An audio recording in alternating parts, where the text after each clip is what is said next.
Hey everyone, today's friendly YTN shoutout, I'm actually doing a little differently just because there's also a product to give out here. Today I'm actually talking about my friend online and actually local artist himself, Jonathan Adam Hargus, as you can see down here. And I've known Jonathan and his wife Holly for about a year or so, but they are probably some of the sweetest and most friendly people to talk to online and in person. So if you ever come by Blairsville or wherever they're going to be set up with their honey stand, I would actually recommend you to stop and chat for a little bit because they are actually very knowledgeable people about this subject. And I definitely told Jonathan I was going to do this vlog for a while now. I was actually hoping to actually give an interview with him myself, but unfortunately, I am a procrastinator when I'm not working, so it's very tough for me to really find the time, and also to figure out where everybody's going to be at, where they're going to be at, and I'm just not at that schedule mindset yet to really focus on stuff. I did want to give as much info on this particular project as I could. So, Jonathan is a beekeeper up in Blairsville, and he actually got into beekeeping like most of us, just trying to get a job in college and stuff like that. He actually met a fellow student whose father needed work with their beehives, so he ended up working for them, becoming good at the profession, and even married the student, who is now his wife, Holly. So, I actually learned about this particular book from his Facebook page, and I did want to know why he chose a children's book to inform about beekeeping. Now, of course, from his... Oh, excuse me if I'm stuttering here, because I'm actually reading off of the questions I gave him for this interview. So, according to him, and quote, "I feel that a lot of adults have already been trained in poor mindsets of wasting resources, destruction, the thought that there will always be more. But children haven't been ruined yet by those attitudes, so I wanted to start young in order to influence the future." Very good philosophy there. And I will say, as an adult reading this children's book, I thought, here's the thing. It has to be very entertaining, and it has to be educational as well to the adult. And the only disappointment I had with this book is that it didn't go too much into beekeeping. But according to Jonathan, he actually has 5 or 6 more books that he plans to eventually publish. And that's also something else that I can definitely relate with Jonathan, that we're both upstarting, self-publishing, both children's book authors and illustrators, which I was actually surprised by this because I personally assumed that all of these had been done by Holly. I love her paintings, and this does have a very similar style to hers, but apparently Jonathan learned watercolor painting for this project, and considering this is his first project with watercoloring, it's spectacularly good. That's probably the best part about this book is the illustrations.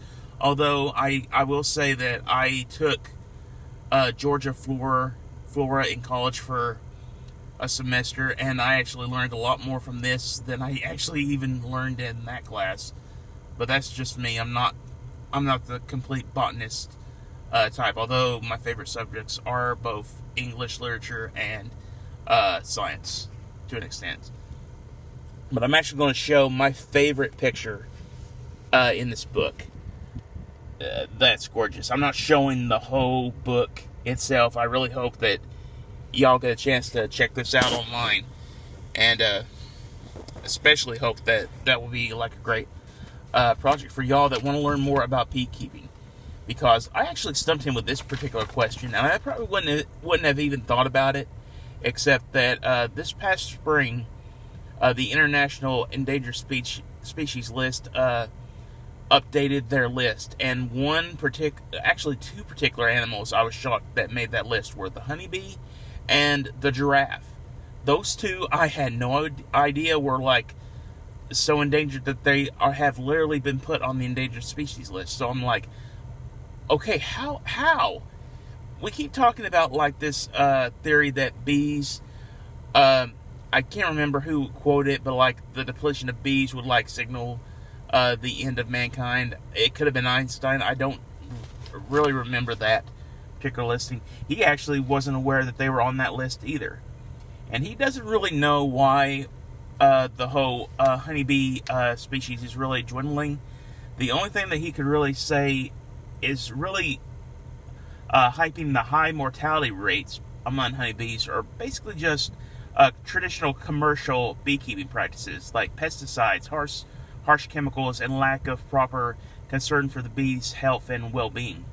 So, I do know that his main hope of this book was to realize that just because certain flowers are weeds doesn't mean they aren't useful.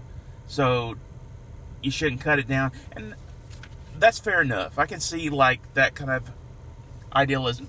And yeah, I got a lot of trash in my car. It has to be done, people. But it is Saturday, and I'm cleaning it out when I'm done today and all that. About the only work I can really get done on Saturdays if I'm not on a particular project. But, yeah, if you actually see his wife Holly's work online, she's, I think her actual painting page is Holly Hargus or HollyMichelleHargus.com. I don't know which it is. But I'll post it down in the links. And I'll definitely link to Jonathan's YouTube channel and definitely link into where you can find this book online. It's definitely, and I said before, and I don't remember if I finished that thought, but for me as an adult, children's books have to entertain, but they also have to inform the adults. And when you inform the adults on particular subjects, it's a very successful book. And like I said, I did learn a little bit of botany kind of things in college, but not from the extent that I did from this particular book. I did notice a couple of flowers I knew, or weeds that I knew before, but what struck me is just the artwork alone should like reel you in for this particular book. So check it out online. Weeds are wildflowers. Let them be. Written and illustrated by Jonathan Hargus. And keep the bees safe, everyone.